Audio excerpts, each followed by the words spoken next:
মাকে ৩টা কথা কখনো বলবেন না। তাহলে আজীবন আপনি আফসোস করবেন, কিন্তু আপনার আফসোস শেষ হবে না, আপনার কান্না শেষ হবে না। মাকে যে ৩টা কথা বলবেন না, এর মধ্যে ১ নম্বর কথা হচ্ছে, মা যদি কখনো আপনার কাছে এসে কোনো উপদেশ দিতে চায় বা কোনো কিছু বলতে চায়, আপনি এভাবে বলেন না যে, "এত বেশি কথা বলো না তো, একটু চুপ থাকো তো।" এরকম কখনো বলবেন না।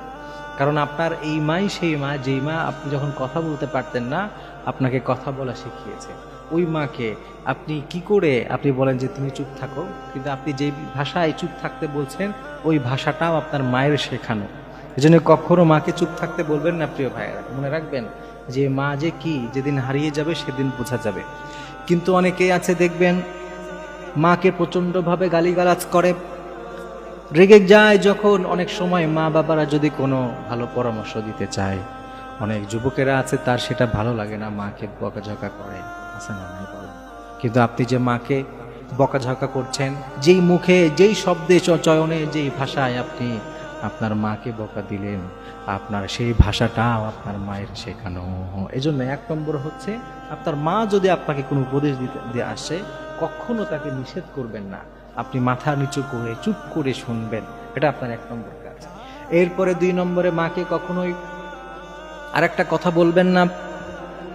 যদি আপনার মা কখনো আপনার কাছে আসে, তাহলে মাকে কখনো বলবেন না যে, "একটু থামো তো, যাও তো এখান থেকে, বেশি বকবক করো না।" আছে না এরকম? অনেকে বলে, "যাও তো এখান থেকে, এখন ঝামেলা করো না তো, যাও এখন চলে যাও। এখান থেকে দূর হও তো, ওই ঘরে চলে যাও।" এরকম অনেক সময় দেখবেন অনেকে বকাঝকা করে। আপনি যেই মাকে চলে যেতে বলছেন, একদিন ঠিকই এই মা চলে যাবে।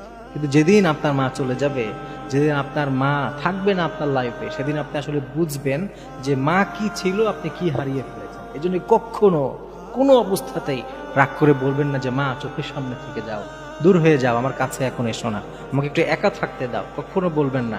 আপনি যদি বলেন যে, "মা তুমি চলে যাও, একা থাকতে দাও", একদিন আপনি ঠিকই একা থাকবেন। ঠিকই, কিন্তু এমন একা হয়ে যাবেন যে সেদিন কেউ আপনাকে এসে বলবে না যে, "বাবা তোমার কি কিছু লাগবে? তোমার পছন্দের কোনো খাবার বানিয়ে দিব?" এটা কেউ একদিন বলবে না। এজন্য মাকে কখনো এই ধরনের কথাবার্তা ইনশাআল্লাহ তাআলা বলবেন না আপনি। এরপরে ৩ নম্বরে মাকে কখনো এই কথা বলবেন না যে, "তুমি আমার জন্য কি করেছো?" অনেকে আছে না? অনেকেই দেখবেন আছে মাকে বলে যে, "মা তুমি আমার জন্য কি করলে? কিছুই তো করো নাই। আমাকে তো তুমি কিছুই করে দিলে না।" অনেক সময় দেখবেন বাবাকেও বলে, "আমাকে তো কিছুই করে দিলা না।" আপনি মনে রাখবেন, আপনি আপনার যেই মাকে বলছেন, "আমার লাইফে তো তোমার কোনো কাজই নাই, আমার লাইফে তুমি তো কোনো কিছুই করলে না", তখন আপনি মনে রাখবেন আপনার সেই সময়ের কথা, যখন আপনাকে জন্ম দিয়েছিল আপনার মা, আপনার জন্যে কত কষ্ট করেছিল।